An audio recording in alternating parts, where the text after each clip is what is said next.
This is the Lone Crater YouTube. We hope this video helps. You start by selecting the geometry you'll shade so Maya links nodes automatically. This saves time.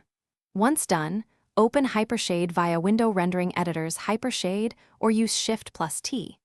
Make sure the Create panel and Node Editor are visible so you can drag materials directly. You'll use these panels to build networks. By preparing selection first, Maya assigns shading groups immediately, which prevents later reassignments and keeps your node graph organized for the next steps. Now you create a shader and link it to the mesh. Start by picking a shader type, Arnold Standard Surface for PBR or Blinn for quick shiny results. Then middle-click drag that shader onto your selected object or connect output of the shader node to the shading engine in the node editor. Once connected, open the attribute editor to adjust base color, roughness, and specular so you see immediate feedback. This method makes the node relationships explicit and speeds iterative tweaking as you refine appearance.